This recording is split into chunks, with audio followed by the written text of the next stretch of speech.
Hola, es un placer tenerte aquí. Antes de comenzar, suscríbete al canal y dale like al vídeo. Era un sábado cualquiera, de esos en los que el cielo parece no decidirse entre el azul limpio y el gris espeso. Conducía por la carretera secundaria que une Talavera con Toledo, siguiendo el mismo trayecto de siempre hacia casa de mis padres. Llevábamos semanas planeando esa comida familiar, como cada verano, y aunque no tenía muchas ganas, había prometido asistir. Jaime, mi marido, iba a mi lado en silencio, con la mirada clavada en la nada, como si algo lo estuviera rumiando por dentro. Intenté romper el hielo hablándole de mi madre, de lo mucho que le costaba aceptar que su hija ya no vivía bajo su techo. Él asintió sin realmente escucharme, sus ojos seguían fijos en el parabrisas, parpadeando muy poco. No era raro que se encerrara en su mundo, pero esa mañana había algo diferente en su silencio, algo tenso y anticipatorio que me inquietaba sin saber por qué. La radio sonaba con un volumen bajo, apenas un murmullo, suficiente para llenar el vacío que dejaba nuestra conversación ausente. Pasábamos por un tramo de campo abierto cuando noté que Jaime miraba insistentemente su móvil, que mantenía apoyado sobre su muslo derecho. De reojo, observé cómo desbloqueaba la pantalla una y otra vez, como si esperara un mensaje urgente. Pensé en decir algo, hacer una broma para relajar el ambiente, pero su expresión me detuvo. Tenía el rostro serio, los labios apretados y los dedos crispados, como si estuviera a punto de reaccionar a algo invisible. Por un momento, sentí que no lo conocía. Me limité a mantener las manos en el volante, fingiendo normalidad mientras mi pecho comenzaba a apretarse con una ansiedad que no comprendía del todo. El motor del coche rugía suavemente y la carretera seguía, inmutable, pero algo había cambiado dentro de aquel habitáculo estrecho de metal y silencio. Me giré brevemente hacia él, esperando encontrar alguna explicación en sus ojos, pero él evitó mi mirada. Apreté los labios y decidí no insistir. A lo lejos, la silueta de la casa de mis padres empezaba a dibujarse entre los árboles, blanca y rectangular como un recuerdo que no termina de borrarse. Un pensamiento fugaz me cruzó por la mente, ¿y si no íbamos? ¿Y si simplemente dábamos la vuelta y desaparecíamos por un día? Pero no dije nada. Era absurdo. Eran mis padres. Era una comida familiar. Solo eso. Aceleré un poco, queriendo llegar cuanto antes, sin saber que ese impulso me acercaba a una línea invisible que, una vez cruzada, cambiaría todo para siempre. El silencio dentro del coche se volvió más espeso con cada kilómetro. La radio continuaba emitiendo una canción melancólica, pero apenas la oía. Yo hablaba de cosas triviales, la comida que mi madre habría preparado, el calor que hacía en la ciudad, las reformas que pensábamos hacer en casa. Jaime asentía de vez en cuando, pero sin alma, como si solo fingiera estar presente. Su mirada estaba fija en la pantalla de su móvil, que bloqueaba y desbloqueaba en un patrón casi mecánico. Noté cómo apretaba la mandíbula cada vez que vibraba, pero no contestaba. Algo dentro de mí empezó a agitarse, un presentimiento sordo que no sabía traducir en palabras. Pensé en preguntarle directamente si pasaba algo, pero me contuve. A veces él necesitaba su espacio, y yo había aprendido a respetarlo, aunque no siempre lo entendiera. Sin embargo, aquella vez era distinto. Su respiración se había vuelto más corta, más contenida. Observé cómo sus dedos temblaban levemente al sujetar el teléfono. El coche seguía avanzando por la autovía, rodeado de campos secos y sol incesante, pero dentro, todo se sentía detenido. Mi mente empezó a llenar los vacíos con posibilidades absurdas, una discusión con alguien, una mala noticia, incluso una infidelidad. Pero ninguna de esas opciones explicaba aquella tensión densa, ese silencio que se había convertido en un tercer pasajero entre nosotros. El sonido del móvil rompió el aire como un disparo. Jaime lo cogió de inmediato, sin mirar siquiera quién era, y se lo llevó al oído con un gesto rápido. Habló en voz baja, apenas un susurro. Yo fingí que no escuchaba, aunque cada fibra de mi cuerpo se tensaba para captar alguna palabra. Su tono era urgente, entrecortado, y su rostro se transformó de inmediato. Se quedó blanco, con los labios apretados y los ojos fijos en el salpicadero. Intenté disimular mi preocupación, pero el miedo me trepaba por la espalda como una sombra. Lo miré de reojo, esperando que colgara y me diera una explicación, pero no lo hizo. Simplemente bajó el móvil sin colgar, como si la llamada no hubiera terminado del todo. Estaba paralizado. Su silencio ahora era otra cosa, no era distancia emocional, era miedo puro. Me atreví a decir su nombre, casi en un susurro, pero no respondió. Entonces, sin mirarme siquiera, pulsó el botón de colgar y me dirigió una mirada que no olvidaré jamás. No había enfado, ni tristeza, ni siquiera culpa. Había algo mucho peor, urgencia. Me habló por fin, y su voz era firme, grave, desconocida para mí. Da la vuelta. Ahora mismo. No entendí lo que decía. ¿Dar la vuelta? ¿Por qué? ¿Qué estaba pasando? No quise obedecer de inmediato. Primero necesitaba respuestas. Me giré hacia él, sin dejar de conducir, y pregunté, ¿qué estás diciendo? ¿Qué pasa? Jaime me miró de frente por primera vez desde que salimos de casa. Sus ojos estaban cargados de una mezcla de miedo y determinación que me desarmó por completo. Hazlo. Da la vuelta. No hay tiempo para explicaciones. Dudé por un segundo, pero la forma en que lo dijo no admitía discusión. Pisé el freno suavemente, miré por el retrovisor y tomé la salida más próxima. Volvimos a incorporarnos en sentido contrario, hacia la ciudad. El mundo se había vuelto denso y real, como si cada segundo pesara más que el anterior. El silencio volvió a colarse entre nosotros, pero ya no era incómodo, era amenazante. Pasaron minutos que se sintieron como siglos. Yo esperaba que hablara, que dijera algo que le diera sentido a aquel giro abrupto. Pero no lo hizo. Sus manos seguían temblando ligeramente, y su mirada estaba clavada en la carretera como si esperara ver algo terrible. Intenté calmar mi mente, buscar explicaciones lógicas, pero no las encontraba. ¿Y si era una amenaza? ¿Y si alguien les había llamado para advertirles de un accidente? ¿Y si tenía que ver con su trabajo? Pero Jaime nunca se comportaba así, jamás lo había visto tan alterado. El silencio se convirtió en un enemigo invisible que se sentaba entre nosotros, sofocante, implacable. Jaime no volvió a decir una palabra durante varios kilómetros. Yo conducía con el corazón latiendo en las sienes, preguntándome si aquello era real o una pesadilla a medio formar. Quería exigirle una explicación, gritarle que hablara, pero algo en su rostro me decía que no era el momento. Solo una vez, mientras tomábamos una curva cerrada, me miró de reojo y murmuró, «Gracias por confiar». Esa frase me golpeó con más fuerza que un grito. ¿Confiar en qué? ¿En qué huíamos de algo? ¿En qué dejábamos atrás a mi familia sin avisar? El silencio volvió a dominarlo todo, y yo sentí que el coche ya no lo conducía yo, sino el miedo. No sabía si estábamos haciendo lo correcto o si nos estábamos precipitando, pero obedecerle fue un acto instintivo. Durante años había aprendido a leer sus gestos, a anticiparme a sus estados de ánimo, y jamás lo había visto tan tenso, tan contenido. Por eso no insistí. Giramos por una carretera secundaria, lejos de la autopista, y en ese desvío sentí que algo se rompía. Una parte de mi vida, de mi rutina, de mis certezas, comenzaba a desmoronarse sin aviso. El sol seguía alto, abrasador, pero dentro del coche la temperatura descendía como si cruzáramos un umbral invisible.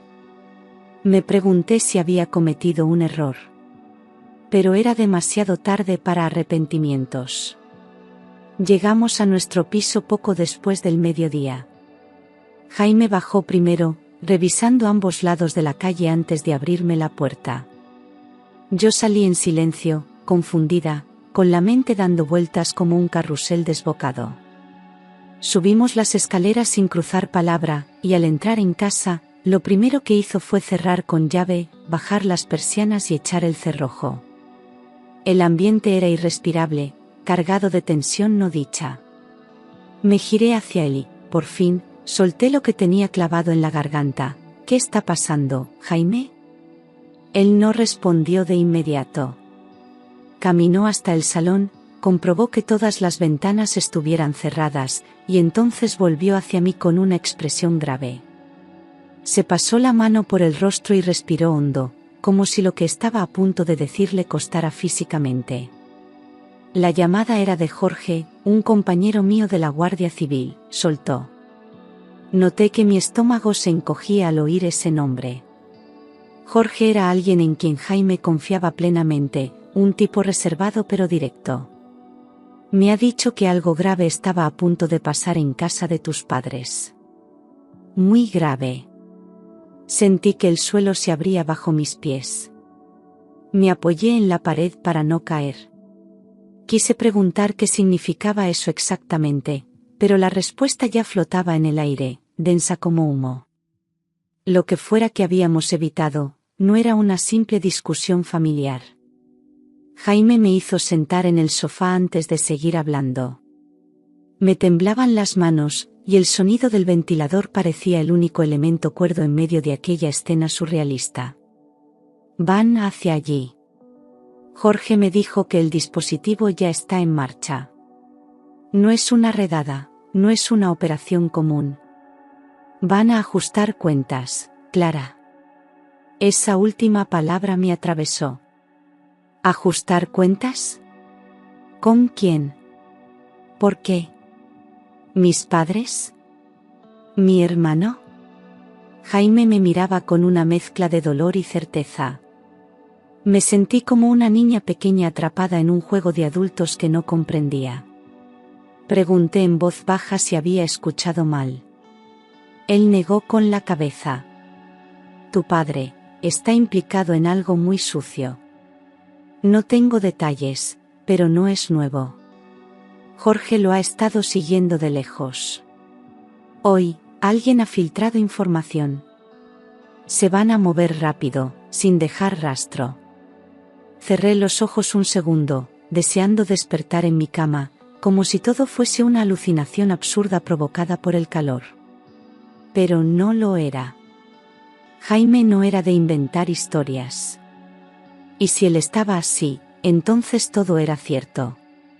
Sentí un vacío profundo, como si mi identidad comenzara a tambalearse desde sus cimientos. Jaime me mostró su móvil, temblando ligeramente. En la pantalla había un mensaje cifrado, uno de esos códigos que usaban en la Guardia Civil para información urgente. No entendía ni la mitad, pero vi claramente el nombre de mi padre, junto a palabras como vigilancia, prioridad y riesgo extremo. Jaime me explicó que, según Jorge, un grupo de personas armadas se dirigía a la finca de mis padres. No eran simples delincuentes. Eran profesionales con un objetivo claro, saldar una traición. Todo estaba ocurriendo en tiempo real. Si no hubiéramos dado la vuelta, habríamos estado en medio de algo que superaba cualquier pesadilla. Me quedé inmóvil, como si mi cuerpo se negara a reaccionar. Era imposible que mi padre, el hombre que organizaba barbacoas y discutía sobre fútbol los domingos, estuviera en el centro de una amenaza criminal. Jaime me tomó la mano, firme, y dijo, lo que se viene es serio. No podemos volver allí. No, aún. Me sentí traicionada por mi propia sangre, como si de pronto toda mi vida hubiera sido una mentira cuidadosamente tejida. Quise hablar con mi madre, llamarla, advertirla, pero Jaime me lo impidió. Ya es tarde. Si no lo sabía, ahora lo descubrirá como todos. Esa frase me heló la sangre. El peligro era real, y lo peor es que ni siquiera sabíamos hasta dónde llegaba. No pasaron ni 15 minutos cuando empecé a ver los primeros rumores en Twitter. Al principio, solo hablaban de disparos y sirenas en una urbanización cercana a Toledo. Pero en cuestión de minutos, las imágenes comenzaron a multiplicarse. Había vídeos grabados desde móviles, vehículos policiales, ambulancias, calles acordonadas y gritos de fondo. Algunos mencionaban una masacre. Yo me aferraba al móvil, actualizando compulsivamente, esperando que todo fuera una exageración. Pero la evidencia era abrumadora. Una fotografía me paralizó por completo. Reconocí la verja de entrada de la finca de mis padres. Las luces azules y el caos confirmaban que el infierno se había desatado allí. Jaime se sentó a mi lado, mirando conmigo las noticias, en silencio. Yo no podía dejar de temblar. Cada nuevo post, cada vídeo, cada testimonio anónimo, confirmaba que lo que habíamos evitado no era una simple pelea o una redada, sino una ejecución planeada.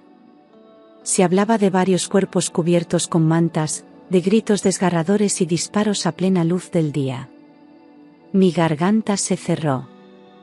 Llamé a mi madre, pero nadie contestó. Llamé a mi hermano, tampoco. El vacío del otro lado del teléfono me aplastaba el pecho. Jaime me pidió que parara. Si no responden, es por algo. Espera, dijo con tristeza. No sabía si quería saber la verdad. Apenas una hora después, los canales de noticias confirmaron lo que temíamos.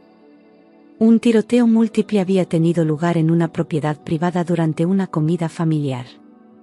Las palabras eran frías, quirúrgicas: 3 fallecidos confirmados, una mujer bajo custodia, se investigan vínculos con redes criminales internacionales. Yo no respiraba. Cada palabra era una puñalada directa al corazón. La reportera hablaba desde las afueras de la finca. Detrás de ella, se veían las lonas blancas cubriendo cuerpos. Reconocí el coche de mi padre. Sentí que el mundo giraba sin mí. Era oficial. Mi familia estaba en el centro de una tragedia que ni en mis peores sueños habría imaginado. Jaime apagó la televisión, pero ya era demasiado tarde. La imagen de aquella calle, de aquellas sábanas, se me había incrustado en la retina. Me levanté y caminé por el salón sin rumbo, buscando aire, sentido, respuestas. Llorar no salía, como si mi cuerpo aún no procesara lo que acababa de perder. ¿Quiénes eran realmente mis padres? ¿Qué secretos ocultaban? Me invadió una mezcla brutal de rabia, tristeza y desorientación. Jaime me abrazó, pero yo no sentía nada. Solo un vacío inmenso. La vida que conocía acababa de estallar en 1000 pedazos, y ni siquiera sabía cómo empezar a recogerlos. El impacto final llegó en forma de titular frío y directo. Entre los fallecidos se encuentra Ignacio Rivas, empresario toledano de 63 años, investigado en secreto por presunta implicación en delitos económicos. El nombre de mi padre en pantalla me dejó sin aire. El móvil se me cayó de las manos, y el mundo se volvió borroso. Jaime intentó hablarme, pero yo ya no escuchaba nada. Solo podía ver esa imagen estática, ese nombre, esa edad, esa condena pública que destruía todo lo que yo creía saber. La voz de la reportera seguía sonando de fondo, diciendo que la mujer del empresario había sido detenida. Mi madre. Me derrumbé en el sofá sin poder articular una sola palabra. Sentí que algo dentro de mí se rompía en fragmentos imposibles de recomponer. ¿Cómo era posible que mis padres, que mi madre, estuvieran involucrados en algo tan oscuro? La incredulidad me paralizaba, como si una parte de mí aún esperara que todo se tratara de un error. Pero no lo era. Mi apellido estaba ahora manchado, mi historia familiar resquebrajada. Jaime me abrazó, pero no conseguía consolarme.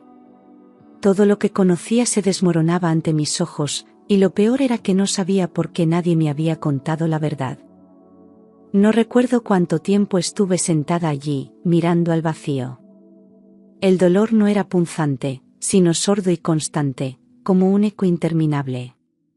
Jaime me ofrecía agua, me hablaba con suavidad, pero yo apenas parpadeaba. La palabra muerto se repetía en mi cabeza, sin forma, sin contexto, como un mantra que no entendía. Finalmente, cuando mi cuerpo ya no pudo más, rompí a llorar. No era un llanto común. Era animal, primitivo, como si algo visceral quisiera salir de mí.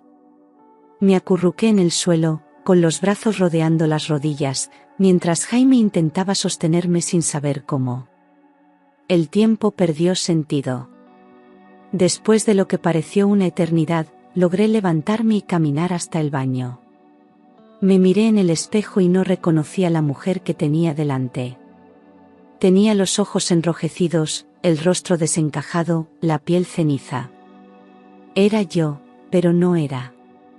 Me lavé la cara con agua fría, esperando que el contacto me devolviera a la realidad. Nada lo hizo. Al volver al salón, Jaime me esperaba con una manta y una mirada que lo decía todo. Me senté junto a él, sin fuerzas para preguntar nada más. Solo quedaba esperar. Esperar a saber cuántas mentiras se habían contado. Esperar a entender por qué todo se había derrumbado sin aviso. Esa noche, cuando por fin logré cerrar los ojos, Jaime me confesó algo que me heló la sangre. Me dijo que desde hacía meses sospechaba que mi padre estaba involucrado en algo turbio. Había escuchado comentarios, visto comportamientos extraños, movimientos de dinero que no cuadraban con la imagen de empresario ejemplar que siempre dio. Al principio pensó que eran rumores, exageraciones, pero luego Jorge le confirmó que Ignacio Rivas estaba en el punto de mira de una investigación interna. Me sentí traicionada, no solo por mi padre, sino también por Jaime. ¿Por qué no me lo había dicho antes? Él intentó justificarse. Dijo que no quería preocuparme sin pruebas concretas, que era demasiado delicado y que necesitaba protegerme. Yo lo entendía, en parte, pero la rabia me hervía por dentro. Había estado viviendo en una mentira, rodeada de secretos que todos parecían conocer menos yo. Jaime insistía en que me salvó llevándome de vuelta, que de haber llegado a tiempo, ahora podría estar muerta. Y lo sabía. Pero eso no anulaba la herida. La herida de descubrir que toda mi vida se sostenía sobre una fachada cuidadosamente construida, y que ahora, piedra por piedra, se desmoronaba delante de mí sin remedio. Jaime se levantó y sacó una carpeta del cajón de su escritorio. No era oficial, ni completa, pero dentro había documentos, transferencias y nombres que no reconocía. Me explicó que hacía tiempo había accedido, sin autorización, a ciertos movimientos bancarios vinculados a empresas ficticias con sede en Malta y Panamá. La mayoría de las transferencias estaban a nombre de sociedades sin empleados reales, y todas acababan en cuentas asociadas, directa o indirectamente, a mi padre. Me costaba asimilar que Jaime hubiera investigado a mi familia en secreto, pero más aún me dolía saber que todo apuntaba a que Ignacio no era tan inocente como siempre creí. El papel que yo tenía entre las manos mostraba una cantidad absurda de dinero moviéndose en fechas clave. Empecé a entender que los silencios de mi infancia no eran casuales. Había demasiadas preguntas que ahora adquirían un matiz completamente diferente. Le pregunté si alguien más sabía de todo aquello, si alguien en la familia estaba implicado. Jaime dudó antes de responder. Luego me dijo que, por lo que sabía, la investigación apuntaba también a otros nombres cercanos, un primo de mi padre, su abogado de confianza y, quizás, mi madre. Sentí una punzada en el pecho. No podía concebir que ella también estuviera involucrada. Mi madre, la mujer que planificaba los menús navideños con meticulosidad enfermiza, la que me llamaba cada domingo para preguntar cómo estaba. Todo se volvía irreal. Jaime me recordó que Jorge le advirtió que este asunto iba mucho más allá de un fraude fiscal. Hablaban de tráfico de influencias, evasión de capitales y blanqueo sistemático. Mi apellido estaba atado a una red corrupta que se extendía por media España. Ya no era solo un drama personal. Era una caída pública. En los días siguientes, los medios escarbaron sin piedad. Salieron imágenes de mi padre en cenas privadas con políticos, en yates de lujo, en reuniones empresariales opacas. La imagen del hombre discreto que yo recordaba se desvanecía con cada nueva publicación. Descubrí que poseía propiedades que jamás nos mencionó, cuentas en el extranjero, vínculos con constructoras investigadas desde hacía años. Yo, que siempre había creído que su éxito se debía a años de esfuerzo y trabajo, me sentía humillada. Cada nuevo dato me confirmaba que había vivido una ficción cuidadosamente escrita. Incluso mis propios recuerdos comenzaban a tambalearse. ¿Realmente lo conocía? Jaime me dijo que aquella red funcionaba desde hacía más de 2 décadas. Ignacio había mantenido una fachada impecable mientras movía los hilos desde las sombras. Se beneficiaba de licitaciones, filtraba información clave y cobraba favores políticos. Lo más escalofriante fue descubrir que muchas de sus acciones no eran por codicia, sino por control. Necesitaba tener el poder de decidir, de manipular. Todo tenía sentido ahora, su obsesión por los detalles, su desprecio por las opiniones ajenas, incluso su forma de tratar a mi madre. Yo había romantizado su exigencia, creyendo que era parte de su carácter.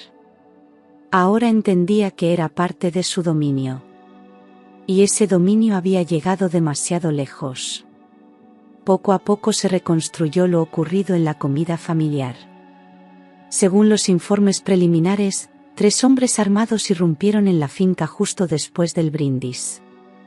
No llevaban pasamontañas ni ocultaban sus rostros. Sabían perfectamente a quién buscaban. Preguntaron directamente por Ignacio, exigieron respuestas, lo acorralaron frente a todos y le dispararon sin vacilar. El resto entró en pánico. Algunos intentaron huir, otros se escondieron. Pero no hubo tiempo. Uno de los agresores disparó al aire para contener el caos, y otro más se dirigió hacia mi madre. Fue entonces cuando intervino la policía, alertada por un vecino que escuchó los gritos. Los atacantes huyeron entre los olivos. Mi madre fue encontrada en estado de shock, sin una herida, pero con manchas de sangre en la ropa. Los testigos dijeron que no gritó, que no se movió, que simplemente se quedó quieta mirando el cuerpo de mi padre. Esa frialdad levantó sospechas desde el primer momento. Las autoridades la detuvieron allí mismo, sin oponer resistencia. En su bolso encontraron una copia de un contrato que implicaba a uno de los atacantes. Todo apuntaba a que aquello no había sido solo una venganza. Había traiciones internas, pactos rotos y delaciones cuidadosamente calculadas. Jaime tenía razón, no fue un crimen pasional ni un robo. Fue una ejecución con mensaje. Y mi madre, de una forma u otra, estaba en el centro de todo. Esa noche, mientras el país entero comentaba los hechos como si fuera una serie más en televisión, yo no dejaba de pensar en el detalle más aterrador de todos, la hora exacta. La policía confirmó que los atacantes entraron en la finca a las 2:23. Jaime y yo teníamos previsto llegar a las 2:20. Ese simple margen de 3 minutos nos salvó la vida. Si él no hubiera recibido aquella llamada, si no me hubiera pedido que diera la vuelta, ahora estaríamos entre las cifras. Pensé en la mesa preparada, en las risas de mis primos, en el olor a cordero asado. Todo eso quedó convertido en una escena de crimen. Yo no estuve allí, pero la imagen me perseguía como si sí. Me preguntaba una y otra vez por qué Jaime había recibido la alerta justo a tiempo. ¿Fue casualidad? ¿Una advertencia tardía? ¿Un intento desesperado de protegerme a última hora? Él aseguraba que Jorge actuó en cuanto tuvo la información confirmada, pero algo no terminaba de encajar. ¿Y si sabían más de lo que decían? ¿Y si alguien dentro del círculo había querido evitar también nuestra presencia por otras razones? Las preguntas me consumían, y al mismo tiempo, me paralizaban. Agradecía estar viva, sí, pero me sentía culpable por ello. Había huido del infierno con minutos de ventaja, mientras los demás quedaban atrapados entre fuego cruzado y secretos revelados. El segundo golpe vino al día siguiente, cuando los medios confirmaron que mi madre no solo era testigo, sino también sospechosa. Las autoridades sospechaban que ella tenía conocimiento previo del ataque. En las cámaras de seguridad se la veía tranquila, sin signos visibles de sorpresa ni pánico. No intentó escapar, ni pidió ayuda. Se quedó allí, de pie, mirando cómo se desangraba mi padre. Aquella imagen me dejó vacía. Siempre pensé que ella era víctima del carácter dominante de Ignacio, pero quizás no lo era tanto. Quizás había esperado ese momento durante años. Quizás no lo detuvo porque no quiso. Jaime trató de explicarme que en estos casos la presunción de inocencia se sostiene hasta que haya pruebas firmes. Pero yo ya no podía defenderla con la misma certeza de antes. La policía encontró registros de llamadas entre ella y uno de los hombres que había irrumpido en la finca. Las fechas coincidían con los días previos al ataque. Además, un testigo afirmó haberla escuchado discutir con mi padre esa misma mañana, acusándole de haber puesto en peligro a la familia entera. No sabía qué pensar. Todo lo que creía conocer de ella se deshacía en mi cabeza. De madre abnegada pasó a figura ambigua, imposible de descifrar. Sentía que mi lealtad se fragmentaba, y no quedaba nadie en quien confiar. A medida que los días pasaban, el dolor no disminuía. Cambiaba de forma, mutaba, se volvía más denso y difícil de explicar. Me dolía la traición, la mentira, pero sobre todo, me dolía saber que todo había sido real. No podía culpar a la prensa por el morbo ni a la policía por las sospechas. Ellos solo hacían su trabajo. Pero yo me sentía atrapada en una película en la que nunca quise participar. El apellido Rivas se convirtió en sinónimo de corrupción, escándalo y tragedia. Mis antiguos compañeros del colegio dejaban de contestar mensajes. La gente me miraba por la calle con curiosidad morbosa. Nadie preguntaba cómo me sentía. Empecé a cuestionar todos los recuerdos de mi infancia. Las vacaciones en la costa, los regalos caros, los silencios en las reuniones familiares. Todo parecía teñido de un gris opaco. Me preguntaba si mi padre me había querido de verdad, o si yo también había sido parte de su decorado. Lo mismo con mi madre. Tal vez su forma de protegerme fue no contarme nada, o quizás simplemente no le importaba. Jaime insistía en que debía enfocarme en lo que había salvado, no en lo que había perdido. Pero yo ya no sabía qué quedaba. La verdad me dolía más que la pérdida. Porque la pérdida fue un instante. Pero la verdad era permanente. La mañana del lunes, la Policía Nacional ofreció una rueda de prensa oficial. La sala estaba abarrotada de periodistas, cámaras y micrófonos expectantes. El portavoz habló con tono medido, sin dramatismos, pero cada palabra era un puñal. Confirmó que el ataque había sido una ejecución planificada con meses de antelación. No se trató de un robo ni de una acción espontánea, sino de un ajuste de cuentas derivado de actividades criminales en curso. Dijo que Ignacio Rivas era uno de los objetivos principales de una investigación por blanqueo de capitales, tráfico de influencias y financiación ilícita. No hubo nombres adicionales, pero quedó claro que otros miembros de la familia estaban bajo análisis. Sentí una punzada de vergüenza profunda. Era oficial, mi apellido se había convertido en sinónimo de podredumbre. Tras la declaración, los titulares no se hicieron esperar. Caída del clan Rivas, corrupción y sangre en Toledo, la traición desde dentro. Todos los periódicos nacionales abrían con la misma imagen, el rostro de mi padre en blanco y negro, sacado de una vieja entrevista, con un rótulo en rojo que decía, empresario ejecutado por sus propios socios. Me pareció grotesco. Durante años se había mantenido al margen del foco público, pero ahora era imposible escapar.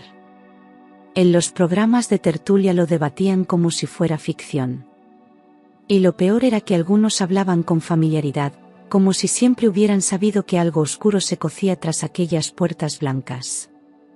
Yo escuchaba en silencio, incapaz de defender nada. Porque en el fondo, ya no sabía que era defendible. A partir de ese día, comenzaron a llegar mensajes que no sabía cómo procesar. Primos, tíos, antiguos amigos de la familia, todos escribían con el mismo tono entre la sorpresa, la indignación y el miedo.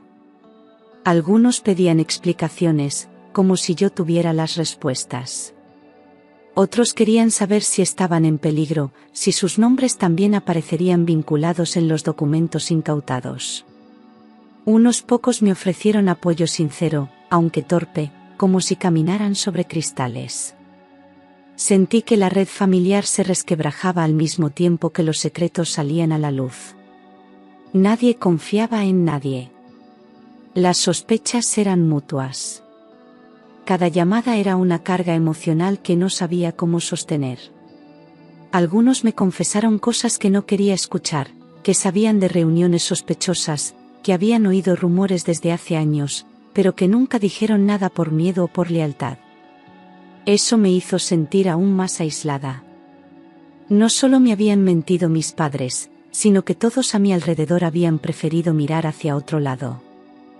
Jaime me aconsejó que no respondiera a nadie hasta que todo se aclarara, pero necesitaba entender.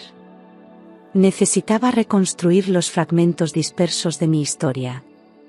Y así, comencé a revisar correos antiguos, fotografías, notas olvidadas, buscando pistas, señales, silencios elocuentes. La verdad ya no era algo que quería evitar. Era lo único que me quedaba para sostenerme. Empecé a recordar episodios de mi infancia con una mirada distinta, casi quirúrgica.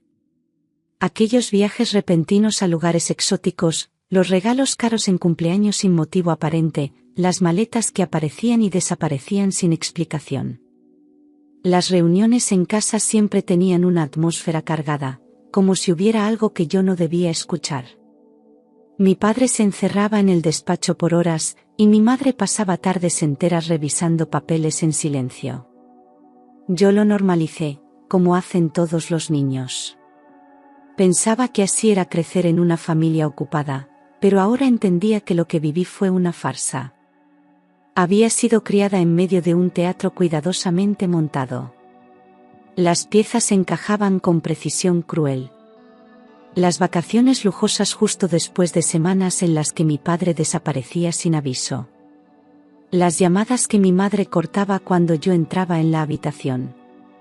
Las discusiones apagadas tras puertas cerradas.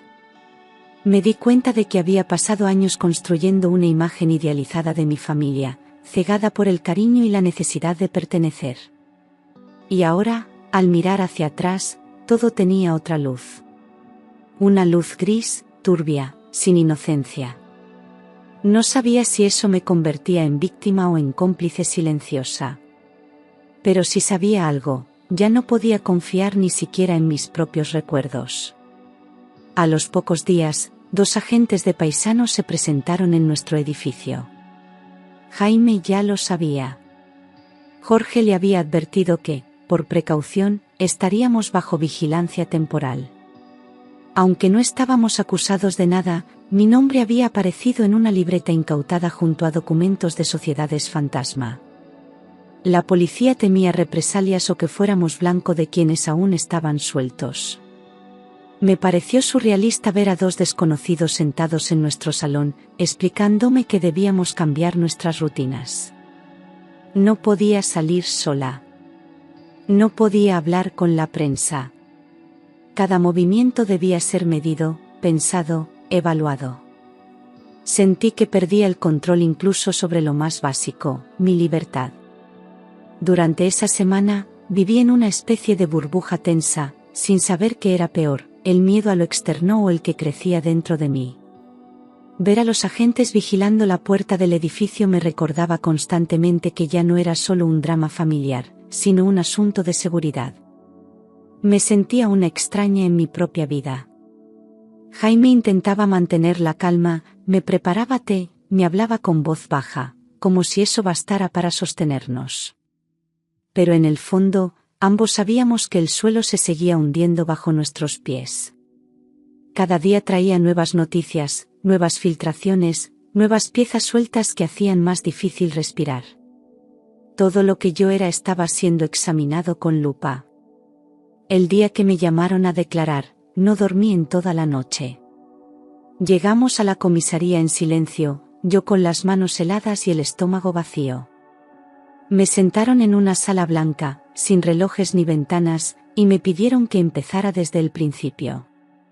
Les conté todo lo que sabía, lo que había vivido, lo que sospechaba, lo que había descubierto en los últimos días. Cada palabra era una herida abierta. Me preguntaron por los viajes, por las empresas, por las visitas sospechosas a casa de mis padres. Me sentí desnuda, expuesta, como si cualquier frase pudiera condenarme. No sabía hasta qué punto debía proteger a los míos o a mí misma. Una parte de mí quería gritar que yo no tenía la culpa, que solo era la hija que no supo ver lo que pasaba a su alrededor. Pero otra parte, más honesta, sabía que durante años preferí no hacer preguntas. Elegí no mirar. Y ahora, el precio de esa ceguera era altísimo. Cuando terminó la declaración, me dejaron sola unos minutos en aquella sala helada. No, lloré. No podía. Estaba vacía. Al salir, Jaime me abrazó con fuerza, pero ya no éramos los mismos. Algo entre nosotros se había tensado irremediablemente. Yo llevaba dentro una mezcla de vergüenza y rabia que no sabía cómo poner en palabras. Y sentí, por primera vez, que esa historia aún no había mostrado lo peor. Si no hubiera sido por Jaime, no sé si habría soportado todo esto. Él se convirtió en mi escudo, en mi única certeza cuando el mundo se volvió ruido y sospecha. Fue él quien me sacó de aquel coche a tiempo, el que me creyó antes de que yo misma entendiera lo que estaba ocurriendo. No hizo promesas vacías. No me dijo que todo estaría bien. Solo estuvo ahí. Constante. Presente. Incluso cuando dudé de todo, incluso cuando me derrumbé. Sostuvo mis silencios y respetó mis miedos. Supo cuándo hablar y cuándo quedarse callado. Pero también vi en sus ojos el peso que llevaba. Jaime no solo era mi apoyo, era parte activa de esta historia. Él también había elegido protegerme ocultándome parte de la verdad. Y aunque entendía sus motivos, no dejaba de doler. A veces lo veía mirándome con culpa, como si no supiera si había hecho lo correcto. Yo tampoco lo sabía. Pero le debía la vida. Literalmente. Y por eso, incluso en medio del caos, seguía eligiéndolo. Porque si algo había aprendido en todo este infierno, era que la lealtad se demuestra en los actos, no en las palabras. Cuando liberaron a mi madre bajo prisión preventiva, no quise verla. Me llamaron del juzgado para informarme de que ella había solicitado mi visita, pero la rechacé sin dudar. No estaba preparada para mirarla a los ojos, para enfrentar todo lo que se había dicho y todo lo que no. Jaime me apoyó en silencio, entendiendo que algunas heridas no cicatrizan con abrazos. La última vez que la vi fue en una imagen borrosa, saliendo del coche policial con las muñecas esposadas y la cabeza baja. En ese momento, entendí que ya no era mi madre. Era otra persona, alguien que formó parte de mi vida pero que ya no cabía en ella. Ni siquiera fui al funeral de mi padre. No quise despedirme de quien ya había muerto para mí el día que descubrí su verdad. Fue una decisión dura, pero necesaria. A veces, para sobrevivir, hay que cortar con todo. Quemar puentes, incluso si sangras al hacerlo.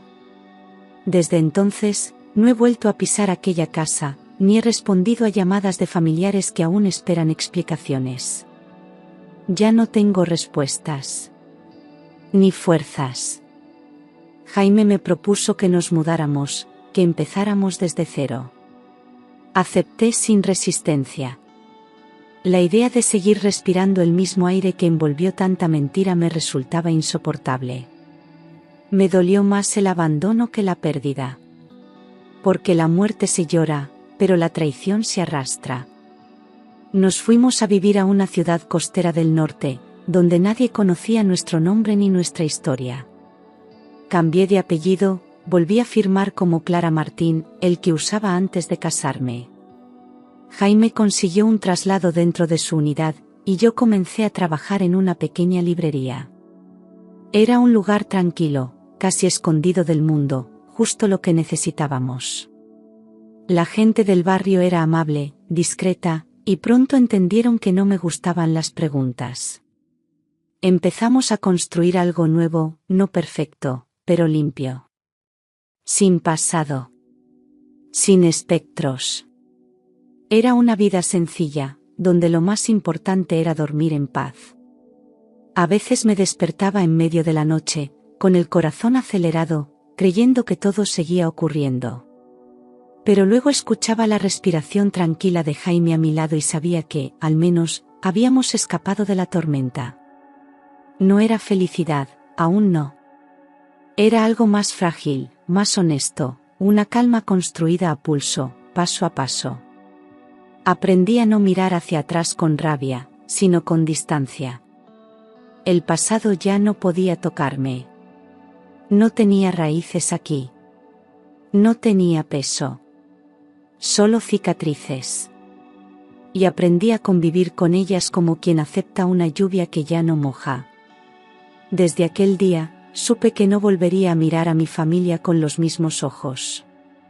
Incluso los recuerdos bonitos, las navidades cantando villancicos, las tardes de verano en la piscina, todo eso se volvió opaco, distante, irreal. Era como si hubieran pertenecido a otra vida, a otra Clara que ya no existía. El día que giré el coche, el día en que obedecí a Jaime sin entender nada, también giré el rumbo de mi destino. Me alejé del horror justo a tiempo, pero a cambio perdí todo lo que era. Y sin embargo, en esa pérdida, encontré una verdad brutal. A veces hay que romperse para poder empezar. Lo entendí cuando una niña pequeña entró en la librería y me sonrió sin motivo. Le regalé un marcapáginas y sentí que, por primera vez en mucho tiempo, algo dentro de mí se iluminaba. No era redención. Ni olvido. Era vida. La que queda después del derrumbe. La que resiste entre los escombros. Nunca volví a ver a mis padres igual. Ni a mí misma. Pero en esa distancia aprendí lo que realmente significa sobrevivir. Y a veces, eso basta.